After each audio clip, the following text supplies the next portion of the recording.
a gente às vezes está pedindo a Deus que Ele fale alguma coisa que Ele já mostrou como as coisas são ou deveriam ser.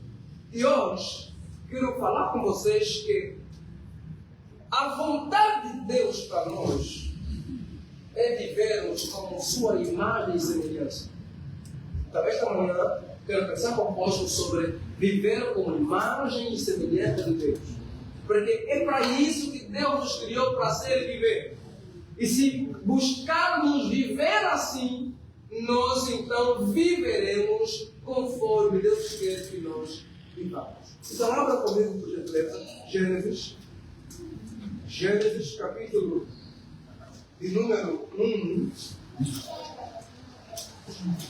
versículos 27. E depois do capítulo de número 2, versículo 15, até o versículo de número 21. Gênesis, capítulo 1, versículo 27, e Gênesis, capítulo 2, do verso 15 ao verso de número 21. Então, não leva a sua versão ou o versículo. Gênesis 1, 27. Gênesis 2, 12 até 21.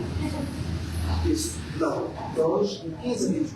Está escrito assim: Deus, portanto, criou os seres humanos à sua imagem, à imagem de Deus os criou. Macho e fêmea os criou. 2 até o versículo 15. Assim, Deus, o Senhor, tomou o homem e o colocou no jardim do Éden, para zelar por ele e nele fazer as suas plantações. E o Senhor deu a seguinte ordem ao homem: comerás livremente o fruto de qualquer espécie de árvore que está no jardim. Contudo, não comerás da árvore do conhecimento do bem e do mal, porque no dia em que dela comeres, com toda a certeza morrerás. Então declarou Yahvé o Senhor: não é bom que o ser humano viva sem companhia de um semelhante. Farei para ele alguém que o ajude e a ele responda. Sendo assim, o Senhor modelou do solo todos os animais selvagens e todas as aves do céu, e em seguida mostrou-se à presença do homem para ver como este o chamaria. E o nome que o homem desse para ser livre, esse precisamente seria seu nome. E desse modo o homem nomeou a todos os animais, os rebanhos domésticos, as aves do céu e a todas as feras. Entretanto, não se encontrou para o próprio ser humano alguém que com ele cooperasse, aí a ele respondesse intimamente. Então, Deus fez cair Adão, Deus fez Adão cair em sono profundo, e enquanto este dormia, retirou-lhe parte de um dos laços do corpo de uma costela e fechou o lugar com carne.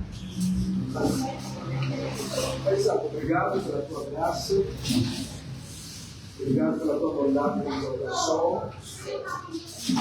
Queremos pedir que o Senhor nos conduza neste momento para que possamos ouvir e aprender a sua palavra e ela ter de aplicabilidade para a nossa vivência neste ano 2025. Conduza-nos em nome de Jesus. Amém. Amém. Quero pensar um pouco sobre vivermos como imagem de Deus, como sendo a vontade de Deus para nós. Quando a gente olha para Gênesis 1, Gênesis 2, talvez esses dois capítulos da Escritura tendem a ser os dois capítulos de grandes debates para os próximos anos do cristianismo e a ciência, do cristão com o não cristão, do cristão e a ciência, porque são capítulos que falam de coisas que a ciência vem trabalhando e que podem questionar algumas vezes a veracidade da Escritura, da nossa fé, daquilo que nós queremos, daquilo que nós afirmamos. E existe um exercício no ambiente acadêmico, teológico e não só. Falo também de cristãos em ambientes de ciência não teológica, tentando conciliar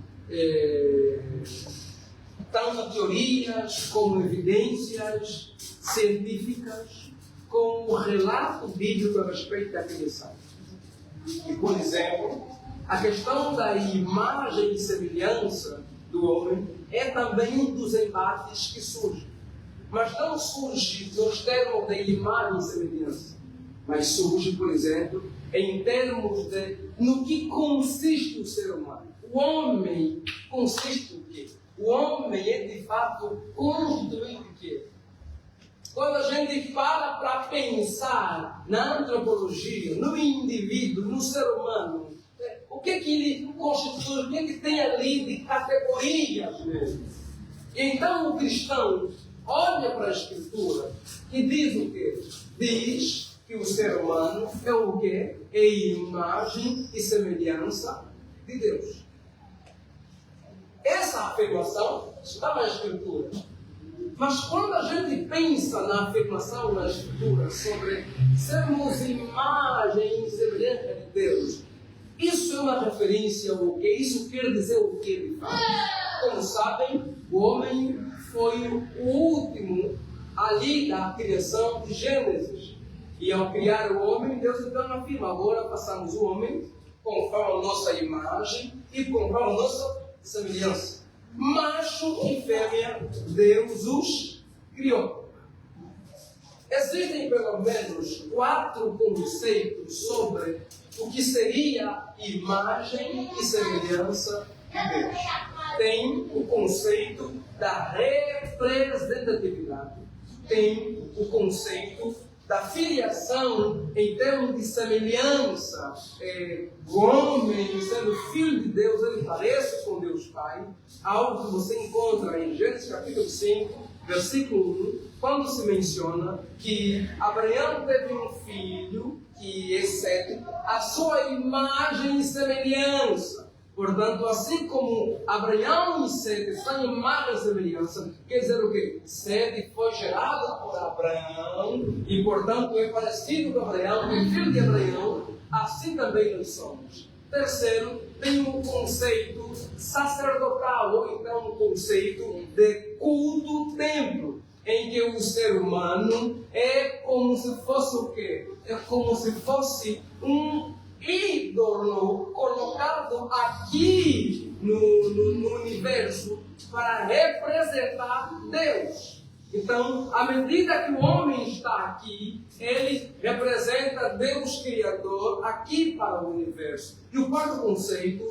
é o conceito sacerdotal, em que o ser humano ele é imagem de Deus à medida que ele é um aspecto de sacerdote para esse universo. Como? Deus deu ao homem habilidades e capacidade e missão de fazer o quê? De abençoar o universo. Então, na medida que o homem vive como Deus quer, como Deus orienta, ele será uma bênção para quê? Para o universo. Hoje eu quero pensar com vocês, em especial, a questão de semelhança, a questão de sermos parecidos com o Criador, a questão de que o conceito de imagem e semelhança tem a ver com sermos parecidos com Deus. Agora, parecidos com Deus em quê? Em divindade? Não. Parecidos com Deus em termos de qualidades, em termos de virtudes, em termos de atributos. Mas não são aqueles atributos que conhecemos geralmente como atributos comunicáveis e incomunicáveis, como, por exemplo, amor, bondade, justiça. Mas atributos como que? Temos de características que são peculiares a Deus e também encontramos no homem. Essas características que têm a ver com semelhança de Deus com o homem, nós percebemos que Deus partilha com o homem à medida que Deus fala algumas coisas e ordena algumas coisas ao homem. Por exemplo, quando lemos o capítulo de número 1 e o versículo de número 27 e 28, Deus ordena ao homem que ele domine a terra, domine os animais, domine o que há por aqui. A ideia aqui é governar, a ideia aqui é administrar. Olhamos para Gênesis também, no capítulo 2, por exemplo, do verso 15 até o verso 21, 22, 23, nós vemos Deus também ordenando o homem a fazer algumas coisas que falam sobre o quê? Que falam sobre a sua identidade e também sobre a sua missão. Deus dá ao homem, por exemplo, a ordem de administrar o jardim que Deus criou, que demonstra o quê? Que o homem tem capacidades administrativas e intelectual de discernimento. Deus ordena ao homem que ele dê, por exemplo, nome aos animais. E o homem faz isso. Portanto, o homem tem intelecto, tem racionalidade, tem inteligência. Deus também ordena ao homem que ele não deveria fazer o quê? Não deveria tocar na árvore do jardim que estava no meio do jardim, que é a árvore do conhecimento do bem e do mal. Isso aqui demonstra o quê? Que há no homem algo que ele precisa obedecer com relação a Deus, diretamente a Deus, que não tem relação com fazer alguma coisa aqui, que não tem relação com administrar um jardim ou dar nome aos bichos. É uma obediência direta ao Criador, relacionada a Deus Criador. Deus também diz, olhando para o homem, depois que ele dá nome aos bichos, diz o quê? Ele percebe que cada um dos animais tinha uma parcela. E Adão estava só. E Deus diz o quê? Não é bom que o homem esteja só. Demonstrando o quê? Que o homem é um ser social. E, portanto, não deveria caminhar de forma isolada, sozinho, solitária. Deveria ter relação com outras pessoas, ou então ter comunhão, ou alguém que fosse parceira, alguém para partilhar a caminhada. Aqui é sobre casamento e não só, é sobre sociabilidade. Olhamos para a Escritura, a gente percebe então o quê? Que entre ordens divinas e palavras que o Senhor passa ao homem, nós encontramos o quê? Elementos que demonstram a identidade do homem e a missão do homem. A partir dessa realidade, nós podemos aqui perceber pelo menos 5 coisas que Deus partilha com o homem. Que Deus é, Deus tem e o homem também tem. O que, por exemplo? Primeiro é a questão da espiritualidade. Segunda é a questão da personalidade. Terceiro é a questão da racionalidade. Quarto é a questão, não, terceiro é a questão, não, quarto é a questão da relacionalidade. E quinto é a questão da criatividade. O homem é um ser espiritual, é um ser pessoal, é um ser racional, é um ser relacional e é um ser criativo. E ao olharmos para isso que eu disse que o homem é, nós deduzimos que ele é a partir daquilo que Deus ordena e fala sobre o homem. Deus ordena ao homem que ele guarda e não toca naquilo que é a árvore do bem e do mal. Portanto, o homem tem um elemento que transcende. Tem de prestar conta ao Criador, ao bem maior. Tem de se relacionar com o Criador. Ao lermos Gênesis capítulo 3, vemos que Deus vinha no jardim para estar com o casal. Por quê? Porque há no ser humano esse elemento. Que elemento? Esse elemento da transcendência, que lembra, que olha para cima e para o Criador. O homem também é um ser que pessoal, é um indivíduo. Adão é um indivíduo. Eva também é uma mulher, é uma pessoa. Adão não é Eva não é Adão, são pessoas distintas, são indivíduos.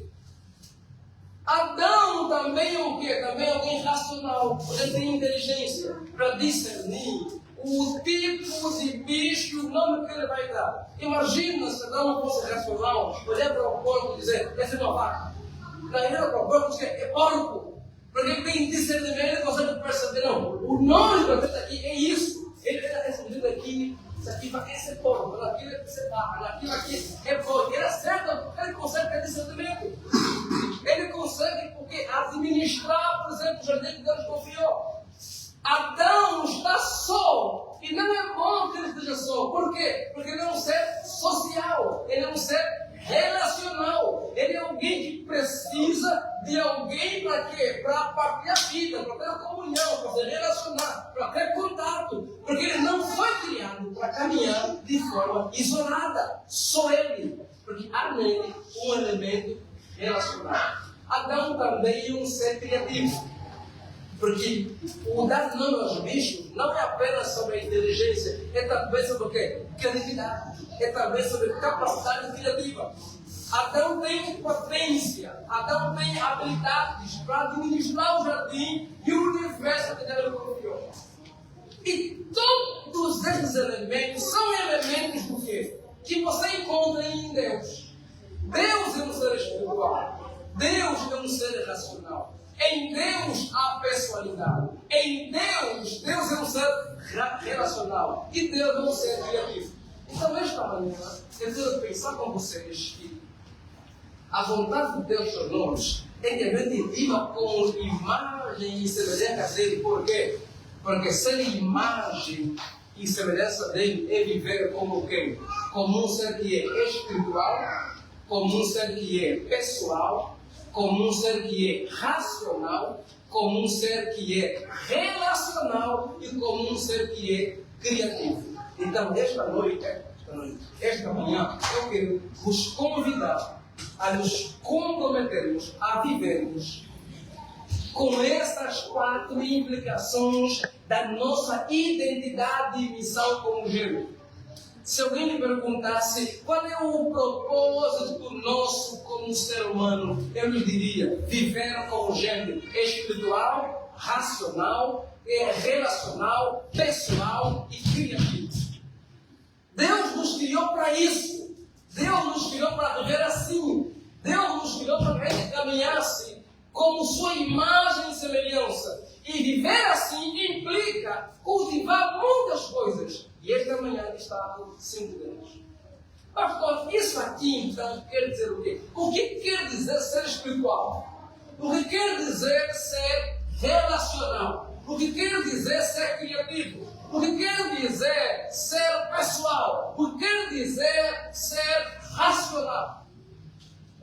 Ser espiritual tem a ver com o quê? Ser espiritual tem a ver com a dimensão do ser humano, que transcende aquilo que é matéria. Como ser espiritual, eu estou dizendo que há em nós, enquanto ser humano, uma dimensão da nossa constituição como gente que não é suprida por questões que têm a ver com matéria, que o pão não supre, que o dinheiro não supre. E nós vivemos num contexto em que ouvimos o seguinte: case, estude, trabalhe. Para quê? Para você conseguir uma vida estabilizada. E é verdade mesmo. Trabalhe para ganhar dinheiro, estude, se habilite, se forme, faça cursos para conseguir viver a vida. Agora, a gente consegue muitas vezes tudo isso e parece que ainda assim falta alguma coisa. Você sabia que os países mais ricos do mundo são os países com maior índice de suicídio? O Japão, por exemplo, é um país com muito suicídio. Mas por quê? Tem muitas razões. Muitas razões. Mas vem aquela pergunta: se um dos países mais organizados, mais ricos do mundo, que você vê gente de países bons, como o Brasil, saindo do Brasil, por exemplo, para ir morar no Japão. Por que tem isso? Sabe por quê? Porque embora a gente consiga estabilidade, consiga recurso financeiro, consiga um bom casamento, consiga um bom trabalho, há em nós, como gente, uma dimensão que aquilo que é material não se vê. Há em nós um anseio que não é suprido por coisas que nós podemos conquistar aqui e agora. Mas por quê? Porque Deus nos criou como sua imagem e semelhança. Assim como Deus é espiritual, há em nós algo que pulsa, algo que anseia, algo que deseja, algo maior do que quê? Maior do que comer, maior do que beber, maior do que um bom salário. Há aqui em nós um anseio por algo que transcende. A dimensão espiritual do ser humano é a dimensão da transcendência, que demonstra o quê? Que nós somos mais do que gente que precisa de arroz, frango, salada, batata, um bom emprego, uma boa casa, um bom casamento. Tudo isso é muito importante, mas nós não somos só isso. Há em nós uma busca, uma fome, uma sede, um anseio por algo maior. A essa busca, a esse anseio, vários pensadores no mundo, cristãos e não cristãos, deram nomes distintos. A esse anseio, alguns chamam de vazio existencial. Há em nós um vazio existencial. A busca por algo que dá sentido, por algo maior, por um propósito, por algo que nos completa por dentro. Alguns chamaram de quê? Chamaram de desejo profundo do coração, como seres amigos. Digamos, desejamos comer, desejamos casar, desejamos estudar, mas há aqui dentro um desejo mais profundo, digamos, que vai ao mais profundo da alma, onde transcende, vai mais longe do que qualquer desejo possível material que podemos ter. Outros chamaram de desespero humano. Quando eles chamam de desespero, dizem que há no ser humano um desespero. O ser humano tem aqui dentro um grito, uma fome, que está, ainda que sem percebermos o barulho, mas grita de forma desesperada por algo maior, por algo que transcende, por algo grandíssimo. Salomão chamou isso de quê? Chamou isso de Deus colocou em nós a eternidade. Isso quer dizer, Salomão chama isso de que, embora estamos aqui e queremos coisas materiais, há em nós o que é a eternidade, digamos, o anseio por aquilo que é eterno. É por causa disso, então, que encontramos pessoas que estão estabelecidas na vida, alguns conseguiram fama, outros conseguiram um bom emprego, estão muito bem obrigados financeiramente, não casamento, mas parece que falta alguma coisa. E a pergunta ou a resposta é sim, falta mesmo. Falta o quê? Falta Deus. Por que falta Deus? Porque nós somos gente espiritual. Há em nós um anseio por algo maior. E quem é esse algo maior? É Deus. Há em nós uma sede, uma fome que só Deus pode suprir. Então a dimensão espiritual do ser humano é aquela que faz o quê? É aquela que olha para cima, é aquela que olha para Deus, é aquela que olha para o Criador. Por isso esta manhã eu vim dizer-vos, 2026, trabalhem, ganhem dinheiro, estudem, casem, se estabilizem, mas não esqueçam algo, não esqueçam de olhar para cima. Não vivam como se a vida se resumisse a comer, beber, casar e trabalhar. Há em nós um anseio por algo muito maior. Portanto, não vivam, permitam a expressão, não vivam como se fôssemos porcos que fazem o quê? E só olham para baixo. E só consegue olhar aqui. Quer dizer o quê? Só consegue olhar para aquilo que é material. Se você caminhar assim, você caminhará incompleto. Faltará alguma coisa coisa em você, alguma coisa em você não estará completo. Pastor, eu acho que ele é bem assim. Vou lhe mostrar que é bem assim. Vou lhe mostrar aqui alguém que tinha tudo aquilo que a gente deseja. Quem? Gênesis capítulo 3. Quem? Adão e Eva. Estão onde? No jardim. O jardim do Éden era o mundo ideal. Se eu lhes perguntar aqui agora, para vocês, o que seria o mundo ideal? Vocês vão dizer, um mundo sem guerra, um mundo sem fome, um mundo sem crise, um mundo sem corrupção, um mundo sem morte, um mundo em que há trabalho, um mundo em que há saúde, um mundo em que há paz, um mundo em que há justiça. E ver as provas, sim, no meio de tudo isso. Adão tinha comida, Adão tinha doença, não havia pecado, não havia morte, não havia desgraça, não havia crise alguma. Adão trabalhava, Adão comia, Adão era casado, Adão era feliz e muito obrigado. Mas quando você lê a Escritura, no capítulo 3, versículo número 8, 9, 10 e 11, diz a Bíblia que Deus vem no jardim para estar com Adão e Eva. Que estando com o casal, então vindo em encontro deles, o casal fugiu de esconder Deus. Eles se escondem do Criador. Não se esconderam porque eles ficaram assustados com algo novo. Se esconderam porque eles tinham certeza. Quem está a vir é Deus. Porque eles conheciam, estavam familiarizados. Deus vinha no jardim. E pelo contexto, ou vinha todos os dias, ou vinha com muita frequência. Então vem aquela pergunta. Se eles estão num jardim deleitoso, com comida, com trabalho, sem pecado, sem maldade, sem morte, sem desgraça, por que Deus vem no jardim? Sabe por quê? Porque o jardim não supre no homem aquilo que só Deus pode suprir. Deus vem para estar com um casal, porque o melhor lugar do mundo, as melhores condições do mundo, as melhores possibilidades que nós podemos ter, não vão suprir em nós essa dimensão espiritual que só Deus supre. Portanto, você pode morar na Suíça, no Japão, no Canadá, na América. Há em você uma dimensão espiritual que o melhor lugar, a melhor comida, a melhor casa, o melhor carro não supre. Quem supre? Deus.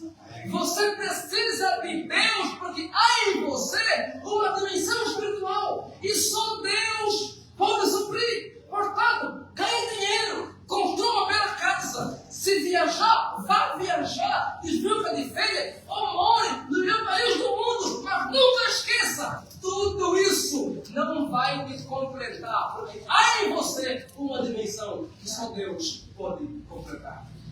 Por isso, esta manhã eu vim chamar-nos a fazer o quê? A olharem para cima, a olharem para Deus, a não fazerem da vida um resumo do aqui, agora, do que é material. Busquem o Criador, amem a Deus, se relacionem com Ele, porque sem isso, ainda que tenham tudo, faltará alguma coisa.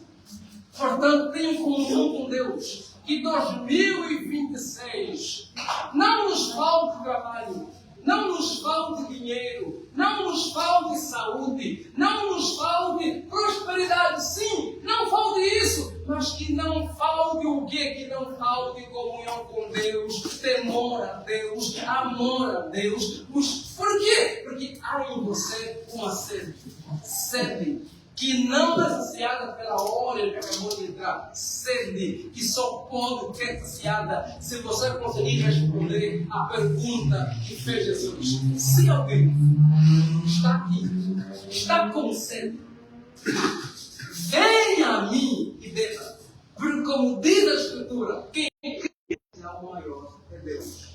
Esse é algo maior, é o Criador. Então, cultive vida com Deus. Cultive comunhão com Deus. Trabalhe, Estuda, a vida é corrida, Luanda é agitadíssima, a vida é acelerada, mas não permita que a vida acelerada, que a vida corrida te roube deste lugar. Qual o lugar? O lugar de comunhão com Deus. Nunca permita que as bênçãos de Deus te roubem do Deus que te abençoou. Nunca permita que a bênção trabalho, que a bênção família, que a bênção dinheiro, que a bênção contatos, que as bênçãos que Ele lhe deu te roubem dele. Você precisa dele. Sem ele, ainda que tenhas tudo, você um dia vai chegar a uma conclusão. Eu consegui tudo o que eu sonhei, mas parece que falta alguma coisa. E a resposta é: falta mesmo. Falta amar a Deus. Falta andar com Deus. Falta ter comunhão com Deus. E como tenho dito, Deus, ao nos criar, Ele estava nos incluindo e nos chamando para dançar com Ele. Dançar com Ele como? Existe algo em teologia chamado de pericorese. O que é pericorese? Pericorese é a relação entre Deus Pai, Deus Filho e Deus Espírito Santo. Eles vivem eternamente em comunhão, em relacionamento. E então, os teólogos dizem que essa relação de Deus Pai, Filho e Espírito Santo é como se fosse uma dança, em que eles estão dançando eternamente e ninguém tropeça um no outro.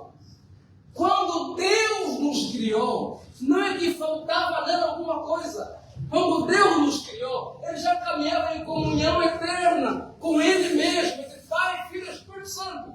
Ao nos criar, Deus faz o quê? Ao nos criar, Deus estava nos chamando, nos convidando para quê? Para dançar com Ele.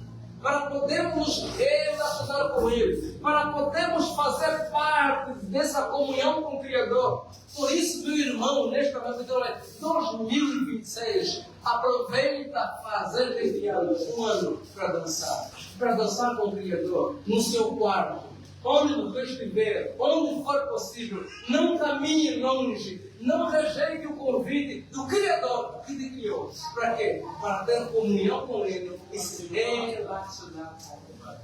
Se você fizer isso, um dia você perceberá que tudo que você conseguiu não poderia suprir aquilo que só Deus pode. Por isso, construa a vida de oração. Por isso, construa a vida de leitura bíblica. Por isso, pense, busque aquilo que é transcendente. Segunda coisa, nós somos seres racionais. Porque Deus também é. Deus é racional. Deus pensa. Deus é um ser pensante. Deus é um ser intelectual. E Deus também nos criou como gente racional. Como gente que pensa. Como gente que consegue olhar para o porco e a vaca e discernir o porco e a vaca. Deus nos criou como gente que tem a capacidade de discernir, de perceber aquilo que é e aquilo que não é. Portanto, somos que? Gente que pensa. E esta manhã, Deus quer que a gente viva como? Também como gente que pensa. Nós temos a tendência de achar que fé e razão são inimigas. Não! A razão não é inimiga da fé. Deus quer que a gente seja o quê? Gente que cultiva a mente. Pastor, por quê? Por muitas razões. Vamos aqui para o argumento básico. E porque Deus quer que você pense.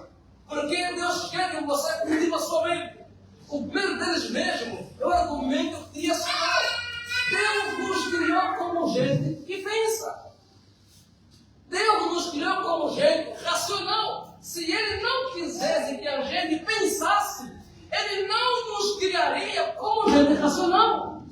Por exemplo, Deus criou os animais não como a gente, em termos de racionalidade. Mas nos criou como gente racional, Ele quer o quê? Que a gente pense. Então eu quero chamá-los a entender entender que Deus nos criar como gente que pensa. Ele quer que a gente cultive a mente. Ele quer que a gente pensa. Ele quer que a gente aprenda. Ele quer que a gente esteja estudando, querendo crescer mentalmente, querendo crescer em compreensão, em pensar, em olhar para a vida com discernimento, em conseguir raciocinar. A segunda razão de por que Deus quer que a gente pensa, sabe qual? É um argumento revelacional. O que é isso? Deus se revelou a nós de forma especial. Como? Por meio de um livro. Bíblia. A Bíblia é um livro. Resumindo, se vocês quiserem me conhecer, façam o quê? Leiam. Estudam. A Bíblia é a revelação especial de Deus. Deus se revela a nós com detalhes, com profundidade, como? Por meio de um livro. Portanto, ninguém deveria ser mais leitor, mais amante de ler, de estudar que o cristão. Por quê? Porque nós temos um Deus que se revelou a nós como? Por meio de um livro. Então, aqui na igreja, vocês nos verão a tentar encontrar caminhos de nos fazer ler Bíblia, nos fazer estudar, nos fazer aprender, porque nós temos que cultivar o intelecto, a mente, a compreensão. Quarto, terceiro, Deus quer que a gente pense, por quê? Por causa do mandamento. Qual mandamento? Amarás ao Senhor teu Deus. Com o quê? Com toda a tua força, com todo o teu coração, com toda a sua alma e com todo o seu entendimento. Deus não quer que você lhe ama apenas porque sentiu. Ele quer que você lhe ama como quem compreendeu, como quem entendeu quem Ele é, como quem percebeu sua beleza, sua graça, suas qualidades e como quem percebeu, aprendendo a Escritura, pode fazer o quê? Pode amá-lo até com o quê? Com seu intelecto. Então, estudar, ser inteligente, se dedicar, não tem nada a ver com o nosso cristão, porque Deus quer que a gente ame Ele como? Com a compreensão. Quarto, devemos estudar o Evangelho, sabe por quê? Por causa daquilo do Evangelho. O Evangelho é pedagógico. O que isso quer dizer? O Evangelho é sobre o quê? É sobre vir a aprender e ir a ensinar. Vinde a mim e aprenda de mim. E diz mais que vai e ensina sobre mim. O Evangelho é sobre o quê? Vir a aprender sobre Jesus. E a gente aprende sobre Jesus como? Na caminhada com Ele em comunhão e na Escritura. É lendo, é ouvindo, é aqui, aprendendo o que Ele ensinou, como Ele caminhou. Para quê? Para aprender dele e depois fazer o quê? Para também ensinar outros a respeito de Deus. Irmãos, eu costumo dizer, aqui está o centro da espiritualidade cristã. Porque esse processo de aprender para ensinar, aprender para ensinar, aprender, o cristão é alguém que deve estar se dedicando em aprender para ensinar. Porque o que cabe a nós como discípulos de Cristo é fazer de outras pessoas aquilo que nós somos, o quê? Discípulos de Cristo. Então eu aprendo de e sobre Jesus para que eu ensine de e sobre Jesus. A quem? Aos meus filhos. A quem? A qualquer pessoa. Porque é a nossa missão. E para que eu saia desse ponto? Sim. Devemos aprender, sabe por quê? Nós estávamos no discernimento. Nós estamos numa era que tem dois extremos. O extremo do falso profetismo e o extremo do quê? Dos relativismos de ideologias. Se você não aprender, não conhecer, você vai ser levado por qualquer movimento que aparece, qualquer discurso bonito em termos de ideologias e qualquer profeta que aparece por dizendo algumas coisas. É aprendendo a palavra, conhecendo a verdade, que a gente vai dando o quê? Discernimento. Para quê? Para saber as verdades, aquilo que é verdade do cristianismo, aquilo que não é, e discernir as ideologias e seus pressupostos. Portanto, cultive a sua mente. Você é um ser racional. Deus não quer que você lhe adore. Só dizer, olha, eu senti, eu fui no culto, senti, fui no culto, arrepiou, fui no culto. Isso aqui também é importante. A emoção é importante. É importante. Não, é importante. Mas Deus quer que a gente, cotidianamente, que a gente compreenda as coisas, que a gente tenha uma compreensão da verdade, que a gente tem fundamento, que a gente tem raiz. Portanto, vive a sua vida. Terceiro, você é um ser pessoal. Deus é um ser pessoal. Em Deus há pessoalidade. Deus é uma trindade. Que quer dizer o quê? Uma essência divina em três pessoas distintas. O Pai não é o Filho não é o Pai, e o Espírito também não é o Pai nem o Filho. São diferentes, mas iguais em essência. Diferentes em personalidade. E assim como Deus é pessoal, nós também somos. Deus criou Adão como gente, como pessoa, e também Eva como alguém individual. E aqui tem um elemento: se somos seres pessoais, e Deus também é. Deus não cresce. Deus é pleno em si. Deus é simples. Não aumenta, não diminui. Agora, nós não. Nós temos que crescer. Como pessoas, como seres pessoais que somos, nós temos que crescer. Porque nós não nascemos prontos. Nós não nascemos sabendo as coisas. Nós temos que desenvolver, temos que evoluir, temos que crescer. Então, por exemplo, os nossos meninos, quando nascem, depois de 4, 5 meses, se você pegar um copo, por exemplo, com água, a chance desse menino pegar aquele copo com água, jogar no chão, na areia, mexer na areia e comer aquela areia, muito grande. Porque ele não sabe que a água vai morrer. Mas você pegar um cachorrinho, por exemplo, colocar água ali para ele, a chance dele com 3 meses beber a água é muito grande. Sabe por quê? Porque o cachorrinho nasce mais pronto que a gente. Agora, nós temos que crescer. Isso quer dizer o quê? Nós não podemos a vida toda pegar água, colocar na areia e comer areia. Temos que crescer ao ponto de fazer o quê? Chegar na idade e maturidade de fazer o quê? Não. A água é para beber. E depois, não só para beber, é para também outras coisas. E temos que fazer o quê? Temos que racionalizar a água, senão vai parar no planeta. Sabe o que quer dizer o quê? Nós somos criados para crescer. Como gente, pessoal, nós temos que crescer.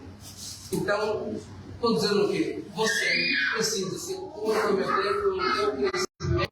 Se na espiritualidade eu olho para cima, na racionalidade eu cultivo a mente, na personalidade eu olho aqui para dentro e me preocupo em crescer como indivíduo. Eu preciso crescer. Mas crescer como? Crescer como gente. Crescer em virtude. Eu não posso a vida toda ser criança. Eu não posso a vida toda, por exemplo, como angolano, andar em Luanda, ver mesmo o lixo e ainda pegar a bolacha que eu comi e jogar fora. Não, aquele pacotinho que eu comi da bolacha, tem que fazer. Tem que chegar uma parte da minha vida que eu cresço, porque eu como cidadão angolano. Não posso mais jogar lixo em qualquer lugar. Comi a bolacha, pego o pacote, coloco onde? Vai no bolso. Ah, mas não tem lugar, eu vou andar com ele até achar um lugar. Tem que botar a minha pasta, tem que 3 quilômetros. A minha pasta fica cheia de coisas. O guardanapo. Mas não pode, nós temos que crescer.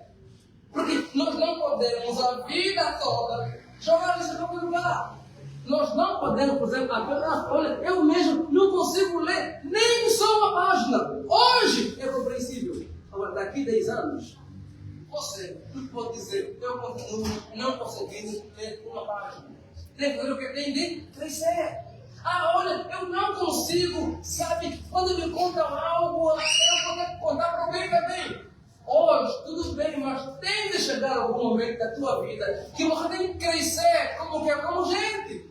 Como antes não, eu não serei mais fofoqueira, eu mudarei. E aqui ainda não é sobre ser cristão, é sobre o quê? O indivíduo. O indivíduo que se compromete com ele mesmo ao ponto dele querer crescer, desenvolver. E daqui 10 anos, 20 anos, quando olhar para si, perceber o quê? Eu poderia estar talvez ser melhor. Ela tem um princípio. Como gênero, sou um casal melhor. Como homem, como mulher, estou melhor. Estou falando melhor. Não sou mais tão impaciente como era antigamente. Não sou mais tão fofoqueira como era antigamente. Não acho que dizer eu sou mesmo assim, já nasci mesmo assim. Não, eu estou crescendo, estou evoluindo como gente, estou melhorando com o dia que passa. E permita que eu diga, isso aqui não é sobre apenas ser cristão da igreja, é sobre ser gente. É sobre o indivíduo que entendeu que Deus lhe criou como ser pessoal e se compromete com o quê? Com a sua evolução. E diz, eu preciso crescer como um ser pessoal que eu sou. Portanto, meu irmão, 2026, cresça. Entenda que você é um ser pessoal. Invista no seu crescimento. Invista no seu crescimento em virtudes. E agora aqui, como cristãos, então, sobre hora. Como cristãos, então, a coisa é maior ainda. Por quê? Porque reforça. Como cristãos, vamos crescer em quê? Em virtudes. Em paciência, em amor, em longanimidade, em benignidade, em mansidão, em temperança, em paz. Temos que crescer. Se comprometa com o teu crescimento. Crescer na leitura. Crescer em virtudes, crescer como indivíduo, crescer como mãe, como pai, como marido, como mulher, crescer como gente que vai por fora e fala, Senhor, me ajuda a ser um caso melhor para a Sandra, um pai melhor para você. Isso aqui tem que estar na nossa vontade. Por quê? Porque nós somos gente, e como gente nós temos que crescer. Quarto, Deus diz, não é bom que o homem esteja só. O homem não ser relacional.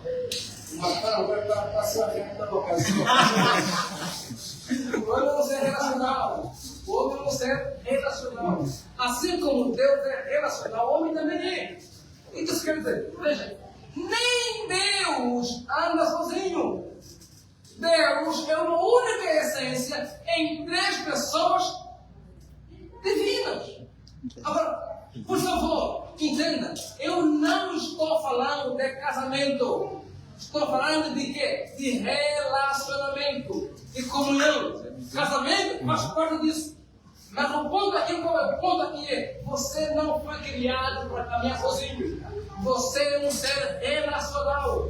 Você é alguém que, ainda que seja inteligente, que tenha dinheiro, ou que seja do fogo, cristão que vai no monte, você não foi criado para morar no monte. Você foi criado para morar com as pessoas. E a gente vive no tempo de quê? Em que aqui talvez ainda não, mas lá fora é assim.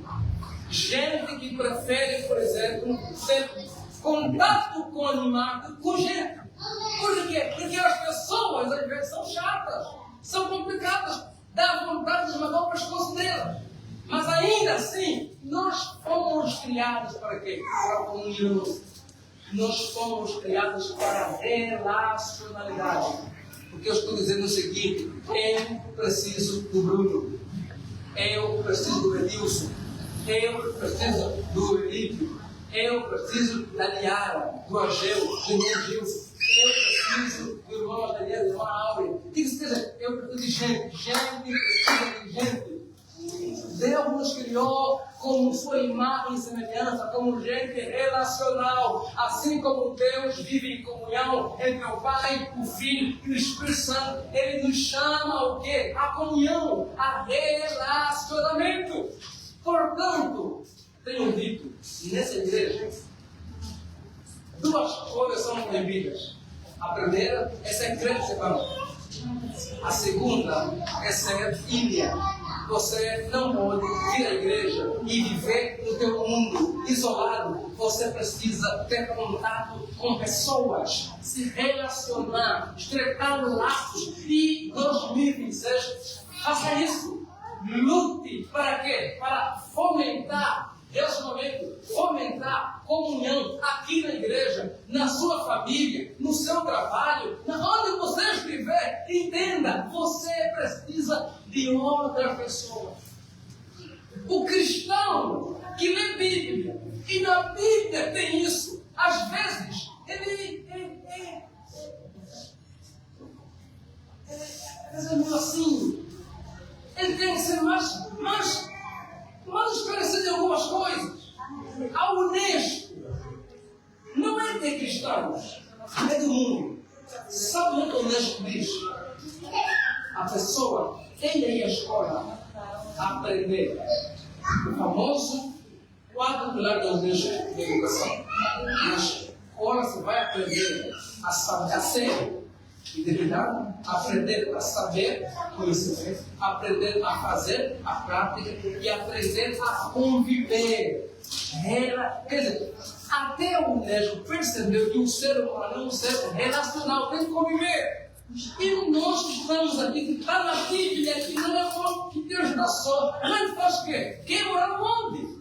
Quer ficar na família? Eu não, eu sou mais crente e não fala com ninguém. Não, você tem que se relacionar com outros. Na tua família, aqui na igreja, se relacione. Não fica no trabalho. Os meus amigos, os meus colegas, os meus primos são do mundo. Dá um jeito. Não fica sozinho. Você não foi criado para sozinho. Você foi criado para amizade, para a comunhão. É por isso que para nós sentar para comer junto é tão importante como orar junto.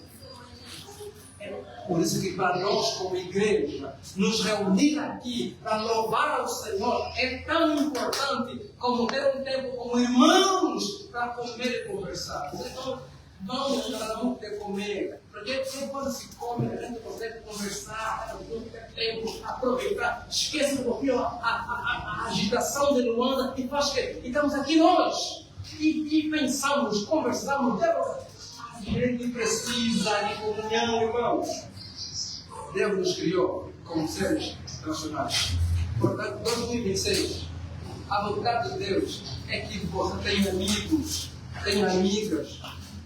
Se alguém lhe perguntar em 2026, no final do ano, você tem que responder: eu tenho meus amigos, eu vou na igreja, eu canto no coro, eu prego a palavra, eu trabalho, eu pago dinheiro, mas eu tenho meus amigos, eu sento com eles, conversamos, ligo, conversamos, saímos para almoçar, vamos na praia. Tu fica com o Vitério que mora na ilha, não vai na praia, vamos. Sempre amigos, tem que se relacionar. Não podemos, um cristão não pode viver isolado no mundo, nós temos que ter comunhão.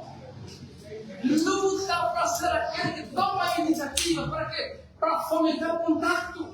Estás aonde? Eu estou aqui, olha. Vamos sair. Fazer o quê? Vamos renunciar. Tem que ter comunhão com as pessoas. E para contribuir, Deus é um ser criativo. Deus criou o universo. E Deus também deu ao homem o quê? Criatividade. Deus deu ao homem capacidade criativa. E aquele tem a ver com dons, tem a ver com habilidade, tem a ver com talento. E sabe por que Deus deu isso para o homem? Porque Deus queria usar o homem para quê? Para abençoar o universo com as suas habilidades e capacidades que Ele dá ao homem como um ser criativo. Ele faz isso para quê? Para que o homem abençoe o universo. Na dimensão da criatividade, é a dimensão em que o homem olha e contribui com o mundo, com o universo. Na espiritualidade, o homem olha para Deus. Na fraternidade, o homem cultiva a mente. Na personalidade, o homem cresce como indivíduo. Na relacionalidade, ele se relaciona com as pessoas. E na criatividade, ele se quer que o mundo com aquilo que Deus lhe deu. A dimensão da criatividade é a dimensão em que as habilidades, as aptidões, os recursos que Deus me dá. Deus me dá para quê? Para tocar outras pessoas. A dimensão da criatividade é a dimensão em que eu sou cego.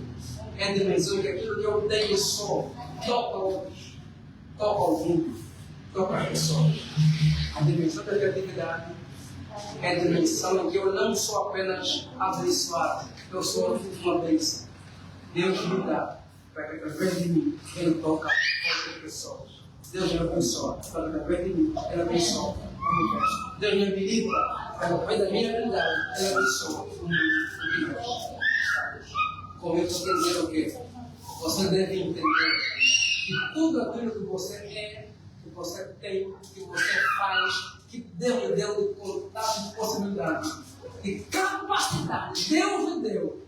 Sabe para quê? Para contribuir com a melhoria desse mundo. Para contribuir com a melhoria de vida de alguém. Portanto, a dimensão da criatividade é a dimensão em que eu saio de centro e coloco o outro. É a dimensão em que eu não estou orando para que Deus responda a minha oração apenas. Eu estou orando para que eu seja resposta de Deus para esse mundo e para outras tantas pessoas.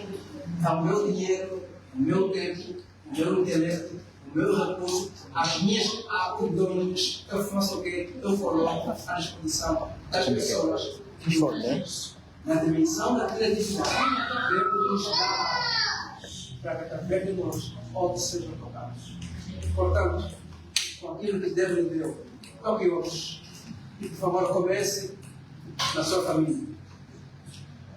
Comece se colocando à disposição de abençoar alguém com aquilo que Deus lhe deu, com aquilo que você tem, com aquilo que você pode. Abençoe teus sobrinhos, teus filhos, teus irmãos, tua mãe, teus filhos. Deixa que o Senhor toque os outros através de você. Mas não começa fora, começa em casa.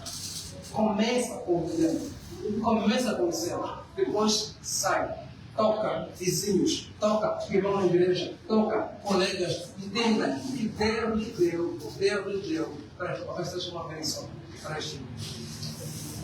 Na dimensão da criatividade, nós estamos a falar da possibilidade de legado, daquilo que a gente deixa na vida das pessoas.